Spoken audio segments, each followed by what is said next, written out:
अस्सलामु अलैकुम वरहमतुल्लाहि वबरकातुहू। प्यारे दोस्तों, आप कैसे हो? उम्मीद है कि आप खैरियत से होंगे। आज मैं हज़रत अली रज़ी अल्लाह तआला अन्हु के अक़वाल आपके सामने पेश करूँगा। इन अक़वाल से हमें बहुत सारी चीज़ें सीखने को मिलेंगी।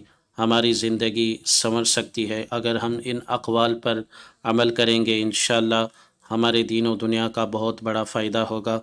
और हज़रत अली रज़ी अल्लाह तआला अन्हु के बारे में नबी करीम सल्लल्लाहु तआला अलैहि वसल्लम ने इरशाद फरमाया है, अना दारुल हिकमती व अलीयुन बाबुहा, मैं हिकमत का घर हूँ, अली उसका दरवाज़ा है। हज़रत अली रज़ी अल्लाह तआला अन्हु के अक़वाल से हिकमत की बातें फूटती हैं। उनके हर कौल से हमें बहुत बड़ा सबक मिलता है। आज मैं आपके सामने कुछ अक़वाल लेकर आया हूँ, इन्हें गौर से सुनिए और इन पर अमल कीजिए। आइए चलते हैं अक़वाल की तरफ, मुकम्मल वीडियो देखिएगा। कौल नंबर 1, जो शख्स कुरान करीम की तिलावत करता है उसकी हिदायत में ज़्यादती और गुमराही में कमी हो जाती है। कौल नंबर 2, कुरान मजीद क़यामत के रोज़ अपने कारियों की सिफारिश करेगा।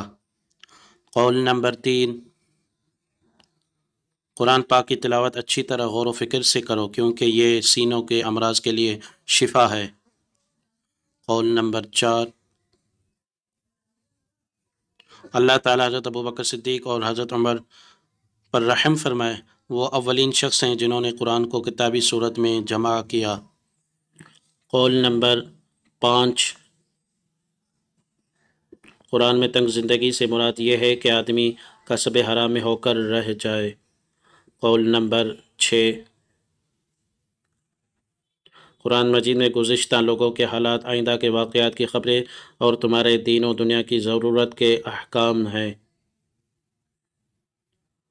कौल नंबर 7, कुरान वो कलाम है जो हक़ व बातिल के दरमियान फ़ैसला करने वाला है।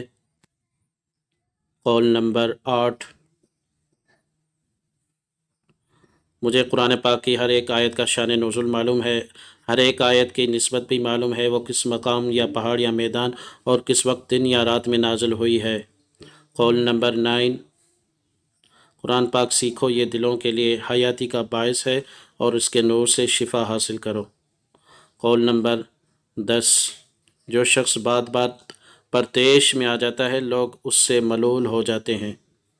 कौल नंबर 11, जो शख्स अपने गुस्से को पी जाता है उसका हिल्म कमाल को पहुंच जाता है।